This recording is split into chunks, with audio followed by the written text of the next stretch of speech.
आ गए सब लोग। अगर पहली बार आए हैं तो वेलकम, पहले भी आ चुके हैं तो वेलकम बैक। और देखो, पहली बार आए हो तो मैं आपको बता दूं कि आज हम लोग चैप्टर 2 स्टार्ट करने जा रहे हैं। तो अच्छा होगा अगर आप लोग पहले चैप्टर 1 की वीडियोस देख लें। बहुत आराम से 6th और 7th का भी सारा कॉन्सेप्ट धीरे धीरे आराम से रिवाइज़ करते हुए हम लोगों ने चैप्टर 1 फिनिश किया है। और आज हम लोग चैप्टर 2 स्टार्ट करने जा रहे हैं, जो कि है linear equation in one variable.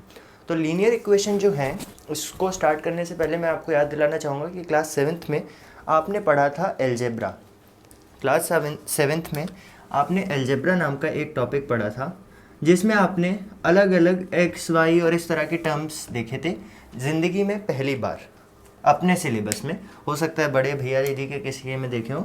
अपने पास अपने पहली बार इस तरह के कुछ टर्म्स देखे थे, x plus y, x y z plus 2x minus 3 plus y, है ना। इस तरह की चीज़ें आपने कुछ एक्स वाई जेड वाली पहले देखी होंगी। तो इनको हम लोग कुछ नहीं बोलते हैं, इनको हम लोग बोलते हैं एल्जेब्रिक एक्सप्रेशंस। ठीक है, इनको हम लोग बोलते हैं एल्जेब्रिक एक्सप्रेशंस। तो आपके मन में डाउट आ रहा होगा कि जब हम मैथ्स पढ़ रहे हैं तो ये एक्स वाई जेड इंग्लिश बीच में कहाँ से आ गई, है ना। ये तो 2x है, ये सब इंग्लिश क्यों आ रही है बीच में। तो जब एक्स वाई जेड इस तरह की चीज़ें आती हैं, ये एक्स वाई और जेड, तो इनको हम लोग बोलते हैं वेरिएबल। अब वेरिएबल का क्या मतलब है ये मैं आपको आराम से समझाता हूँ। ठीक है, तो देखो, वेरिएबल का मतलब होता है कोई चीज़ किसी चीज़ के बदलते रहना। जैसे कि अगर आपने चैप्टर 1 देख के आए हो आप, तो आपको याद होगा हम लोगों ने क्वेश्चन किए थे कि मान लो कि x एक रैशनल नंबर है ना। इस तरह के क्वेश्चन किए थे। और एक क्वेश्चन किया था जिसमें सबको डाउट भी रहा था कि proof minus of minus x is equal to x for, और अलग अलग x की वैल्यू दे रखी थी। तो x क्या हो रहा था, वेरी हो रहा था, बदल रहा था। कभी x की कुछ वैल्यू थी, कभी कुछ और वैल्यू थी।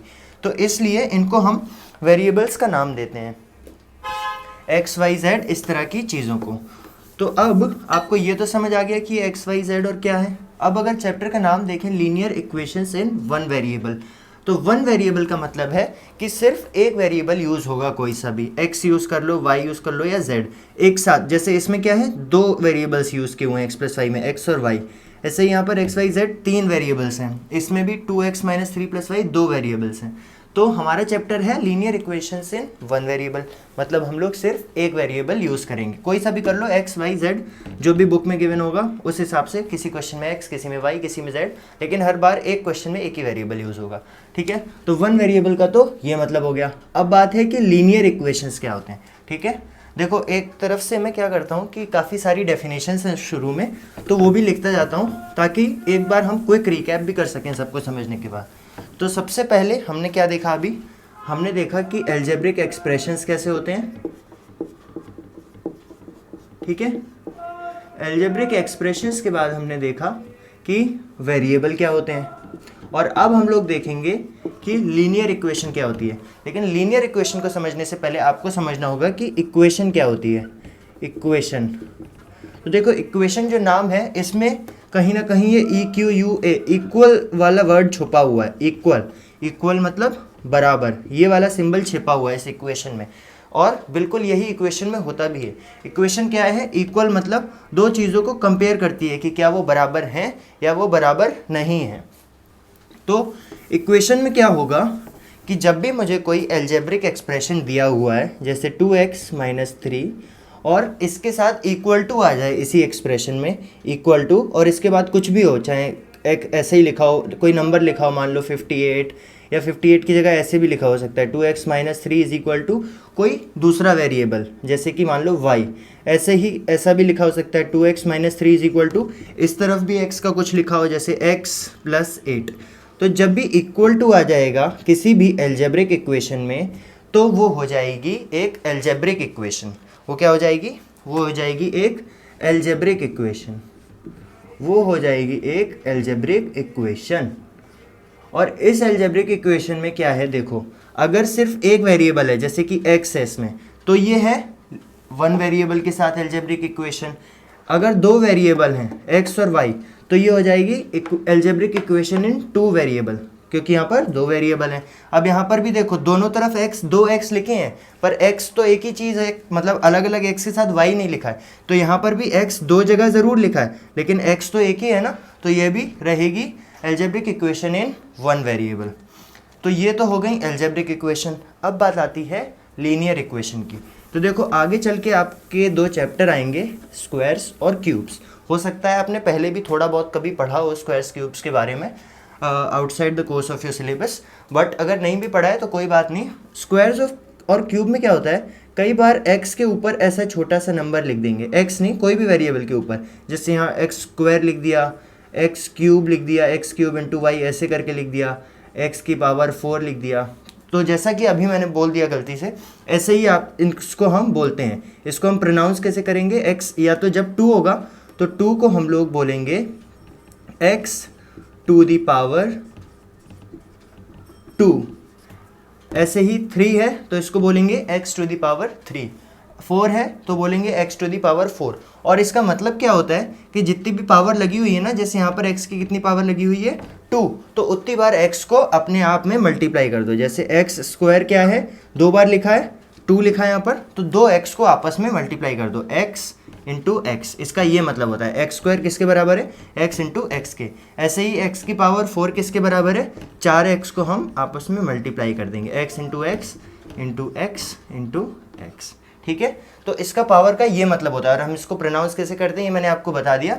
अगर पावर 2 है तो बोलोगे x टू द पावर 2, ऐसे ही 3 है तो बोलोगे x टू द पावर 3, 4 है तो बोलोगे x टू द पावर 4। ठीक है, और जो 2 और 3 है ना, ये इन्हीं को हम लोग आगे चल के, क्योंकि ये बहुत यूज़ में आते हैं, बोल देंगे स्क्वायर। 2 को बोल देंगे स्क्वायर और 3 को बोल देंगे क्यूब।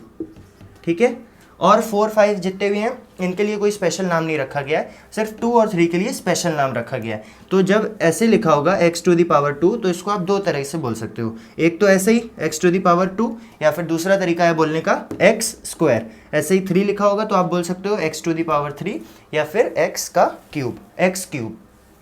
तो 2 और 3 का स्पेशल केस है। अब बात आती है लीनियर इक्वेशन क्या होती है। लीनियर इक्वेशन वो होती है जिसमें x की मैक्सिमम पावर, मतलब हमारा जो वेरिएबल है उसकी मैक्सिमम पावर 1 है। और जब भी पावर 1 होती है ना, जैसे x की पावर 1, तो उसको लिखने की ज़रूरत नहीं होती। x की पावर 1 को आप सीधा सिर्फ x भी लिख सकते हो, पावर अलग से 1 जब भी लगाएंगे। तो देखो x की पावर 1 का वैसे भी क्या मतलब होता है, जब मैंने 2 बताया था तब मैंने कहा था कि 2x को आपस में मल्टीप्लाई कर दो, लेकिन जब पावर ही 1 आ गई तो x एक बार और एक बार किसी से मल्टीप्लाई नहीं होगा ऑब्वियसली। तो x की पावर 1 जो है वो x के ही बराबर होता है, और इसे 1 अलग से लिखने की ज़रूरत नहीं होती हमें। तो लीनियर वेरिएबल का मतलब है, लीनियर मतलब होता है 1। तो x की पावर जहाँ पर भी 1 होगी वो सब हमारी होंगी लीनियर इक्वेशन। तो हमने एल्जेब्रिक एक्सप्रेशन क्या होते हैं ये देखा, वेरिएबल्स क्या होते हैं ये देखा, एल्जेब्रिक इक्वेशन देखी, और अब हमने देखी लीनियर इक्वेशन। और जब ये सारी चीज़ें, जैसे हमने क्या देखा कि एक वेरिएबल हो सिर्फ और लीनियर इक्वेशन हो, तो इसी को हम लोग बोल देते हैं linear equation in one variable. ठीक है, linear equation in one variable. तो अब मैं आपको दिखाता हूँ कुछ examples linear equation in one variable के। Linear equation in one variable से मुझे पता चला वेरिएबल एक होगा, और जो वेरिएबल होगा उसकी मैक्सिमम पावर 1 होगी, 1 से ज़्यादा नहीं होगी, और 1 मुझे लिखने की भी ज़रूरत नहीं है। तो कुछ इस तरह की चीज़ें लीनियर एक्सप्रेशन है। 2x - 3 = 8, 2x - 4 = 36, या फिर 3x + 5/2 = 37 + 8x। सिर्फ x होगा हर जगह एक बार मतलब कि एक x होगा, एक बार नहीं, बार को आप कितनी भी बार लिख सकते हो x को, लेकिन सिर्फ x होगा, कोई और वेरिएबल नहीं होगा, y z ऐसा कुछ भी, वो हमें देता है 1 वेरिएबल। और लीनियर इक्वेशन मतलब जितनी भी बार जहाँ पर भी x आ रहा होगा उसकी पावर 1 ही होगी, और 1 लिखने की ज़रूरत नहीं है। तो कहीं पे भी ऐसा स्क्वायर या क्यूब या टू द पावर 4 वगैरह कुछ नहीं लिखा होगा। तो ये होती हैं हमारी लीनियर इक्वेशंस इन वन वेरिएबल। और क्या नहीं होती हैं लीनियर इक्वेशंस इन वन वेरिएबल वो भी देख लो। 3x + 5 = 2z। अगर मैंने ऐसे लिख दिया तो अब देखो ये क्या है, लीनियर इक्वेशन तो है, क्योंकि इसकी भी मैक्सिमम पावर 1 है, इसकी भी मैक्सिमम पावर 1 है, पर वेरिएबल हमारे पास 2 हैं। तो ये हो गई लीनियर इक्वेशन इन 2 वेरिएबल्स। ये लीनियर इक्वेशन इन 1 वेरिएबल नहीं है। ऐसे ही अगर मैं ऐसे लिख दूँ 3x² + 2x plus 5 is equal to 0। तो ये हमारी हो गई लीनियर इक्वेशन। नहीं हुई, क्यों? क्योंकि यहाँ x की पावर 2 है, x स्क्वायर लगा हुआ है, और लीनियर इक्वेशन के लिए x की मैक्सिमम पावर 1 होनी चाहिए। तो ये हो गई हमारी, इसको हम लोग जिसमें पावर 2 होती है ना, उसका एक स्पेशल नाम होता है क्वाड्रेटिक इक्वेशन। ये आप लोग क्लास 10th में पढ़ेंगे। ये नाम आपको याद रखने की ज़रूरत नहीं है, आपके सिलेबस में नहीं है, बस बता दिया मैंने। बाई चांस किसी ने बहुत हार्ड पेपर बना दिया और पूछ दिया तो शायद आपको याद रह जाए कि इसे क्वाड्रेटिक इक्वेशन बोलते हैं, बाकी आपके सिलेबस में नहीं है ये। तो अब लीनियर इक्वेशंस को हमने लिखना सीख लिया, ठीक है। अब एक बार जल्दी से मैंने इसीलिए लिखा था, ये रिवाइज करवा देता हूँ। एल्जेब्रिक एक्सप्रेशंस क्या होते हैं? कोई भी ऐसा एक्सप्रेशन एक्स वाई जेड करके अगर लिखा होगा तो ये सब होते हैं एल्जेब्रिक एक्सप्रेशन, ठीक है। वेरिएबल्स क्या होते हैं? ये x y z a b c d, कुछ भी ए से लेके जेड तक कुछ भी, ये सब वेरिएबल्स होते हैं क्योंकि ये बदलते रहते हैं, इनकी एक फिक्स वैल्यू नहीं है। जब तक हम खुद फिक्स ना कर दें कि x इज इक्वल टू 12, अब हमने फिक्स कर दिया है कि इस x की वैल्यू 12 है, ठीक है। तो अब आप कहोगे कि फिर वेरिएबल रखने की ज़रूरत ही क्या है? 12 तो हमें ऐसे ही पता है 12 होता है। इसका सिर्फ सिंपल सा रीज़न ये है कि x को हमने एक वैल्यू असाइन कर दी है, एक वैल्यू दे दी है, एक मान दे दिया है कि x तो जो है वो 12 के बराबर है। अब से x जहाँ पे भी आएगा उसकी जगह हम लोग 12 लिख सकते हैं, या फिर 12 जहाँ पे भी आएगा उसकी जगह x लिख सकते हैं। 12 को हमने एक नाम दे दिया x, और x को हमने एक वैल्यू दे दी 12। तो ये तो होते हैं हमारे वेरिएबल्स। उसके बाद अगर इन्हीं एल्जेब्रिक एक्सप्रेशंस में कहीं पे भी इक्वल का साइन आ जाए तो वो इक्वेशंस बन जाती हैं। इक्वेशंस कुछ इस तरह की होती हैं, ठीक है, अलग अलग इक्वेशंस होती हैं। और लीनियर इक्वेशन वो होती है जिसमें मैक्सिमम पावर 1 हो, जैसे ये मैंने 2 के साथ लिख दी एल्जेब्रिक इक्वेशन। लीनियर इक्वेशन वो है जिसमें x की मैक्सिमम पावर 1 हो, ठीक है। तो ये तो था एक सिंपल सा इंट्रोडक्शन कि क्या होता है एल्जेब्रिक एक्सप्रेशंस, क्या वेरिएबल्स होते हैं, और थोड़ा सा रिकैप किया हमने पिछले एल्जेब्रिक एक्सप्रेशंस का किस तरह के होते हैं। एल्जेब्रिक इक्वेशन क्या होती है? एक नॉर्मल इक्वेशन को एल्जेब्रिक इक्वेशन बोलते हैं, एक्स वाई जेड वाली को। ऐसे ही आगे चल के आप ट्रिग्नोमेट्रिक इक्वेशन वगैरह भी पढ़ेंगे क्लास 10th में, बट अभी सिर्फ एल्जेब्रिक एक्सप्रेशंस और उससे बनी इक्वेशन जो कि एल्जेब्रिक इक्वेशन कहलाती हैं उनसे मतलब रखिए आप। तो इसके बाद है हमारा पहला टॉपिक आपकी बुक के अकॉर्डिंग,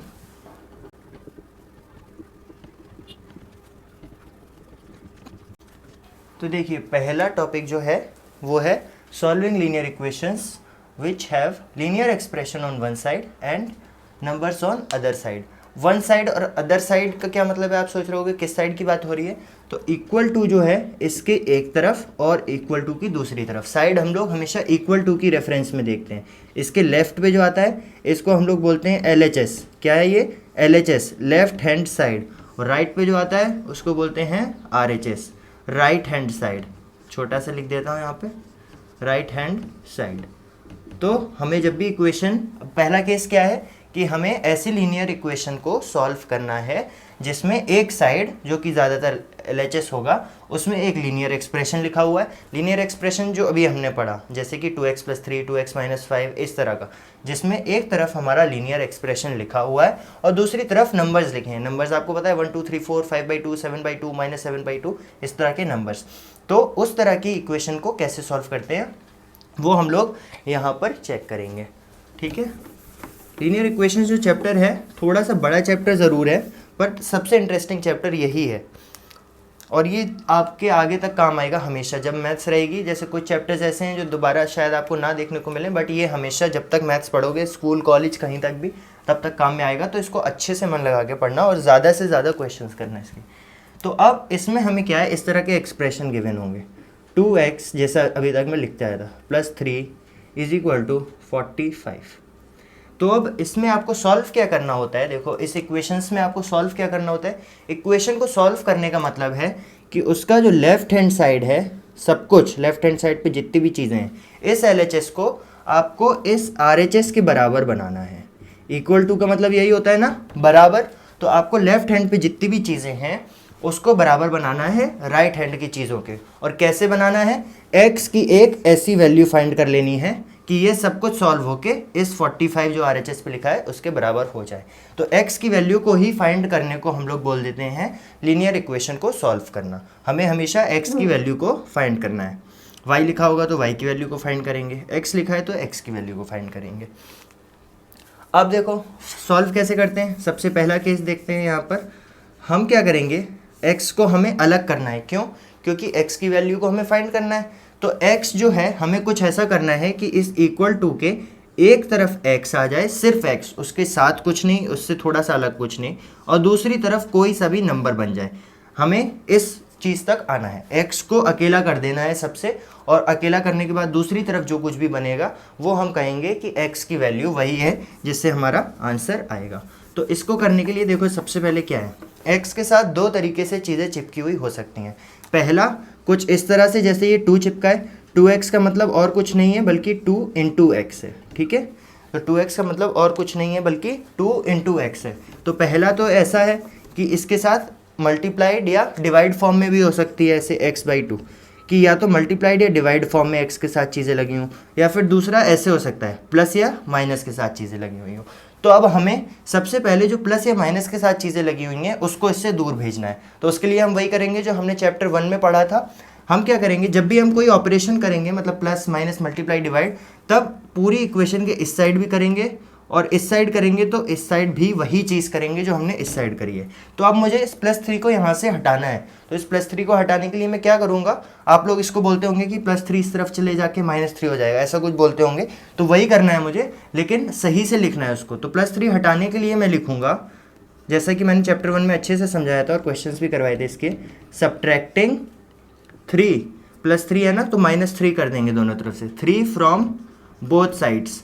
जो भी ऑपरेशन होगा, दोबारा रिपीट कर रहा हूँ, प्लस माइनस डिवाइड मल्टीप्लाई और किसी भी नंबर पे होगा, वो दोनों साइड होगा और सेम नंबर से होगा। तो अब मैंने 3 दोनों तरफ से सब्ट्रैक्ट कर देना है। तो ये इक्वेशन क्या बन जाएगी, 2x + 3, ये तो लिखा ही हुआ है, और -3 में दोनों तरफ से कर रहा हूँ, तो -3 = 45 तो लिखा ही हुआ है, और -3 यहाँ किया है तो -3 यहाँ भी करना पड़ेगा। अब ये +3 से -3 कट गया, इस तरफ बचा 2x, और इस तरफ 45 में से 3 गए तो क्या बचा, 42। यही आप लोग भी करते हैं, आप बोलते हैं +3 इस तरफ जाएगा तो -3 हो जाएगा, तो फिर क्या बचता है, 2x = 40 - 5 - 3 मतलब कि 42।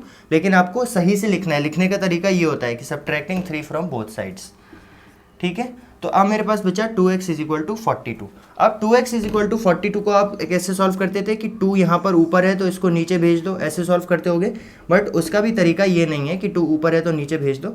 उसका तरीका है, 2 मल्टीप्लाई में लिखा है ना, तो आप उसको डिवाइड कर देंगे दोनों तरफ से। याद रखना, प्लस का दुश्मन है माइनस, माइनस का दुश्मन है प्लस, मल्टीप्लाई का दुश्मन है डिवाइड, और डिवाइड का दुश्मन है मल्टीप्लाई।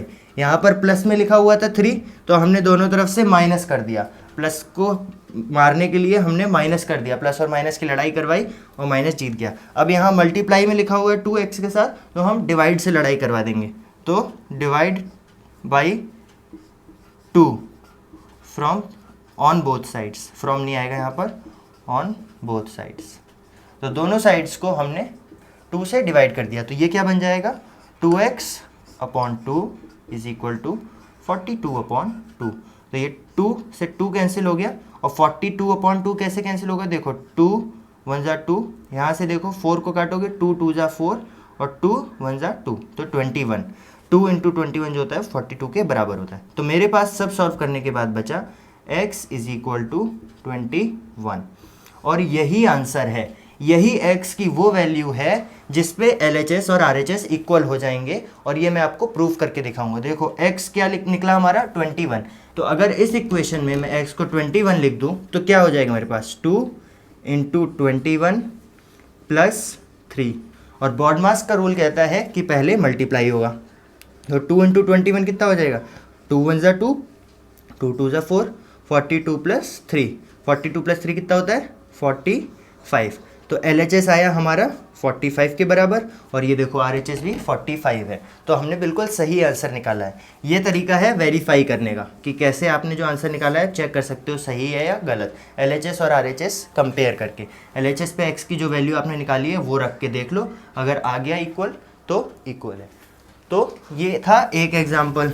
अब हम लोग जो बुक में एग्जाम्पल्स दिए हुए हैं वो करेंगे।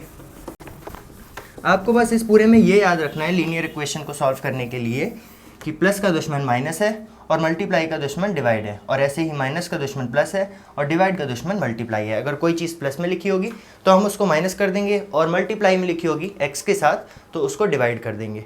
एक्स से सब कुछ दूर कर देंगे, एक्स को अकेला कर देंगे बिल्कुल। तो अब यहाँ पर 4 एग्जाम्पल हैं, उसके बाद एक्सरसाइज है। ऑब्वियसली एक्सरसाइज तो हम लोग इस वीडियो में नहीं करेंगे, वो हम अगली वीडियो में करेंगे।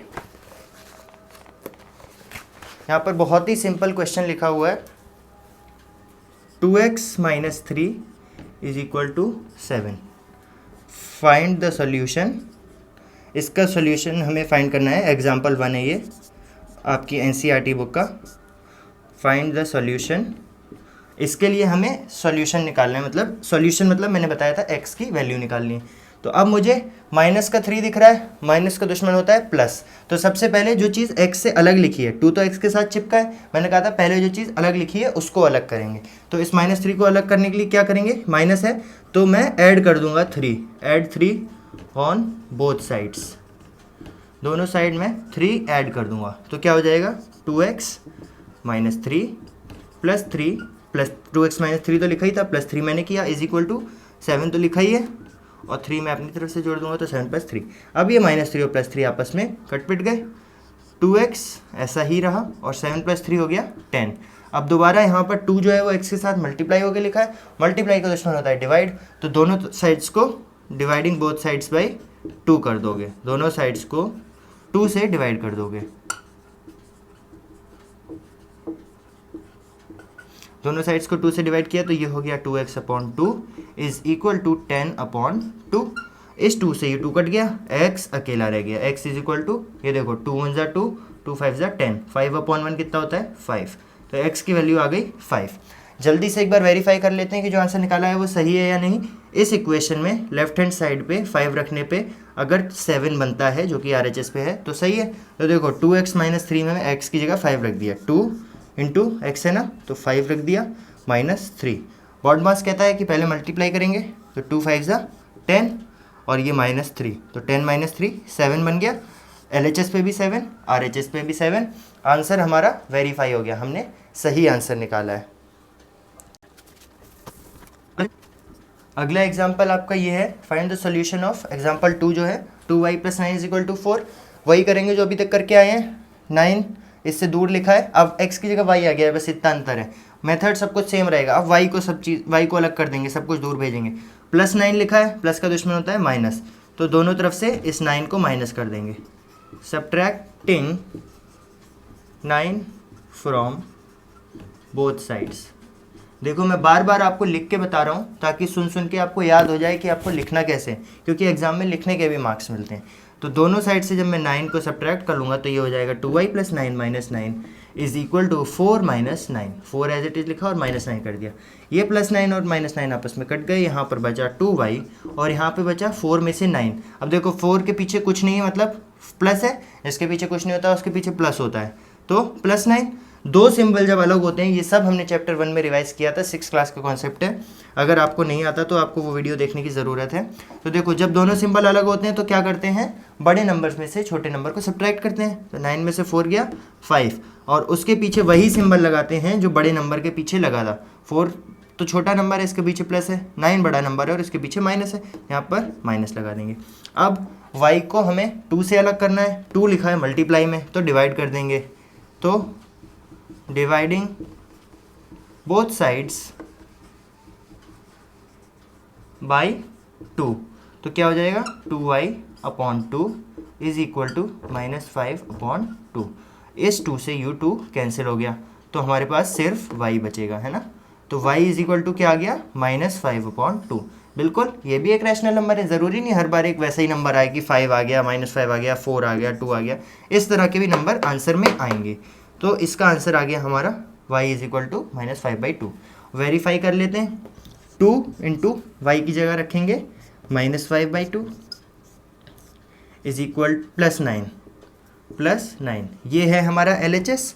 इसको सॉल्व कर लेते हैं, तो देखो 2 से ये 2 कैंसिल हो गया, मेरे पास बचा 2 1 = 2 -1 × 5 -5 +9, दोबारा वही बचा, 9 में से 5 गए 4 और प्लस जो है वो 9 के पीछे लगाया और 9 बड़ा है तो यहाँ प्लस ही रहेगा। तो मेरा LHS आया +4, RHS में भी +4 लिखा था। तो वेरीफाई हो गया कि मैंने जो आंसर निकाला है वो सही आंसर निकाला है। अब अगला क्वेश्चन जो है आपका, ये अलग अलग तरीके हैं कि कैसे लिखा होगा क्वेश्चन। आपको सीधी इक्वेशन दे देगा, सब मिला के करना आपको वही है कि x की वैल्यू निकालनी है। यहाँ पर लिखा है सॉल्व फॉर x, ये है आपका example number 3। Solve for x का भी वही मतलब है कि x की वैल्यू निकालनी है। तो सबसे पहले x से 3 तो लगा हुआ है, 5/2 अलग है तो इसको अलग भेजेंगे। कैसे? प्लस का 5/2 लगा हुआ है तो दोनों तरफ से 5/2 को माइनस कर देंगे। तो सब्ट्रैक्टिंग 5/2 फ्रॉम बोथ साइड्स, दोनों साइड से 5/2 काट लिया मैंने, तो क्या बन जाएगा x/3 प्लस 5/2, ये तो लिखा ही था और मैंने 5/2 काटा दोनों साइड से, तो -5/2 इज इक्वल टू -3/2 तो यहाँ लिखा ही हुआ है और इसमें से 5/2 मैंने काट और लिया। तो अब ये प्लस का 5/2 और माइनस का 5/2 कैंसिल हो गया आपस में। यहाँ पर बचा x/3 इज इक्वल टू, देखो डिनोमिनेटर सेम है तो डिनोमिनेटर एज इट इज, ऊपर बचा -3 और -5। जब साइन सेम होता है तब हम ऐड करते हैं, तो 5 + 3 8, लेकिन क्योंकि दोनों साइन सेम, किस उसमें क्या सेम है साइन, माइनस का साइन सेम है तो माइनस, अगर प्लस होता तो प्लस कर देते। तो x/3 आया 8/2 के बराबर, माइनस के 8/2 के बराबर। अब ये यहाँ से कैंसिल भी हो रहा है, देखो 2 × 1 = 2 और 2 × 4 = 8। तो यहाँ से मुझे मिला x/3 बराबर है किसके, माइनस के 4 के। लेकिन मुझे x अकेले में चाहिए। अब देखो x के साथ 3 डिवाइड हो रहा है, डिवाइड का दुश्मन होता है मल्टीप्लाई, तो मैं करूँगा मल्टीप्लाइंग बोथ साइड्स y, जल्दी बताओ क्या होगा, बिल्कुल सही 3, दोनों साइड्स को 3 से मल्टीप्लाई कर दूंगा। तो ये क्या बन जाएगा 3x/3, क्योंकि 3 से मल्टीप्लाई कर दिया है, इज इक्वल टू -4 × 3। अब ये 3 से ये 3 कैंसिल हो गया और -4 × 3 आ गया -12। तो x की वैल्यू -12 है। अगर यहाँ पर x की वैल्यू -12 रखेंगे तो ये इक्वेशन ये पूरा LHS RHS के बराबर आ जाएगा। सॉल्व करके नहीं दिखा रहा हूँ मैं, और ना ही आपको दिखाना होगा, मैं सिर्फ आपको समझाने के लिए सॉल्व कर रहा था बार बार। एक लास्ट एग्जाम्पल बचा है, वो देख लेते हैं और फिर हमारी वीडियो होगी ख़त्म। तो ये देखो, ये है आपका बुक के अकॉर्डिंग एक्सरसाइज 1 के पहले आने वाला आखिरी एग्जाम्पल। ठीक है, इसमें भी अब देखो इसमें क्या है, यहाँ पर -7x है, कंफ्यूज करने के लिए x के पीछे ही माइनस दे दिया। हम लोग वही करेंगे जो हम करते हुए आए हैं। 7 तो x के साथ चिपका हुआ है, इस 15/4 को हम उस तरफ भेजेंगे, तो इसके पीछे कुछ नहीं लिखा है, मतलब ये प्लस का है और प्लस का दुश्मन होता है माइनस। तो 15/4 को दोनों साइड से माइनस कर लेंगे। Subtracting 15/4 from both sides. मैं बार बार लिख रहा हूँ और बोल भी रहा हूँ ताकि आपको याद हो जाए कि आपको ऐसे ही लिखना है और ऐसे ही समझना है। तो अब इस साइड क्या बचेगा, चलो पूरे ही लिखते हैं। 15/4 -7x, और मैंने 15/4 सब्ट्रैक्ट किया है तो वो लिखेंगे, -15/4 इज इक्वल टू 9 तो इधर था ही, और 15/4 इस साइड से भी सब्ट्रैक्ट करेंगे। तो अब देखो ये प्लस का 15/4 और ये माइनस का 15/4 कट गए, यहाँ पर बचा माइनस का 7x और इस तरफ बचा 9 - 15/4। जिसके नीचे कुछ नहीं होता है उसके नीचे हम ऑटोमेटिकली 1 ले लेते हैं। इसको सॉल्व करने के लिए मैंने आपको बड़ा सिंपल तरीका सिखाया था क्रॉस मल्टीप्लिकेशन का फर्स्ट चैप्टर में, अगर नहीं देखा है तो देख लो जाके। वो क्या होता है कि इसको, अगर वो नहीं आपको देखना है और, तो आप सीधा जिस मेथड से सॉल्व करते हो नीचे LCM लेके वो कर लो। या तीसरा तरीका क्या है, यहाँ पर 4 है तो नीचे 4 बनाने के लिए मैं × 4 कर दूंगा। अभी मैं × वाला मेथड दिखा देता हूँ, कोई बात नहीं, क्रॉस मल्टीप्लिकेशन छोड़ो। ऊपर नीचे 4 से मल्टीप्लाई कर दिया तो ये क्या बना, 9 × 4 = 36 और 1 × 4 = 4 -15/4। तो अब देखो LCM सेम है तो मैं एक ही LCM ऐसे नहीं, अलग ही लिख के दिखा देता हूँ, कोई नहीं। तो ये क्या बनेगा 36 - 15/4। ठीक है, -7x किसके बराबर है, 36 - 15/4 के।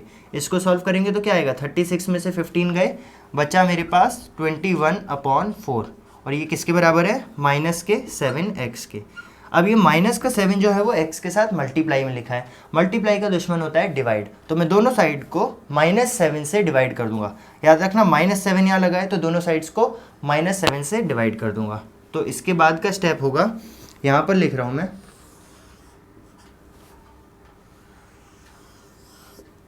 Dividing both sides by -7। -7 से दोनों साइड को डिवाइड करूंगा तो क्या हो जाएगा, -7x upon -7 is equal to 21/4 और ये पूरा अपॉन 7। और जब भी अब पूरा सब कुछ अपॉन में आ जाता है तो इसको आप क्या कर सकते हो, ये भी मैंने पिछले चैप्टर में अच्छे से बताया था, अपॉन 7 की जगह आप इसको लिख दोगे इंटू 1/7। डिवाइड की जगह मल्टीप्लाई का सिंबल लगाया और 7 को उल्टा करके लिख दिया। तो अब इस 7 से ये -7 से -7 कट गया, यहाँ पर सिर्फ x अकेला रह गया आखिरकार। और इस 7 से देखो -7 है और ये माइनस यहाँ पर है, तो इस 7 से ये 21 कट गया, 7 1 7, 7 3 21। तो ऊपर क्या बचा, 3 × 1 मतलब कि 3, और नीचे बचा 4 × -1 मतलब कि -4। तो ये है हमारा answer, x is equal to minus का 3/4। माइनस ऊपर हो या नीचे मैंने बताया था ये भी कि कोई फ़र्क नहीं पड़ता, कहीं पे भी लिख लो। देखो बहुत सारी चीज़ें ऐसी हैं जो फर्स्ट चैप्टर से आ रही हैं, तो अगर आपने फर्स्ट चैप्टर नहीं देखा तो बहुत ज़रूरी है कि पहले आप वो चैप्टर देखें। तो x आया -3/4 और यही हमारा आंसर है। जी हाँ बिल्कुल यही हमारा आंसर है। वेरीफाई करने के लिए आप यहाँ पर उसको रख के देख सकते हैं LHS में। तो ये तो थे हमारे 4 एग्जाम्पल और पूरा एक इंट्रोडक्शन कि क्या होते हैं एल्जेब्रिक एक्सप्रेशंस, क्या होती हैं लीनियर इक्वेशंस, क्या होती हैं लीनियर इक्वेशंस इन वन वेरिएबल। अब ये जो हमारा टॉपिक है solving linear equations which have linear expressions on one side and numbers on the other side, इसके बेसिस पे हमें एक्सरसाइज 2.1 गिवन है जिसमें है हमारे पास 12 क्वेश्चंस। तो अगली वीडियो जो सेकंड लेक्चर होगा उसमें हम ये 12 क्वेश्चंस करेंगे और फिर अगले टॉपिक की तरफ बढ़ेंगे। इस वीडियो में अगर आपको कुछ भी नहीं समझ आया हो तो आप अपने डाउट कमेंट्स में बता सकते हैं। और आज तो वैसे कुछ होमवर्क नहीं मिला है, वरना होमवर्क मिलता है तो वो भी आप कमेंट्स में बता देते हैं। बाकी ठीक है, वीडियो अच्छी लगी हो तो लाइक, अपने दोस्तों के साथ शेयर, और अभी तक अगर चैनल सब्सक्राइब नहीं किया है तो subscribe to the channel. Thank you.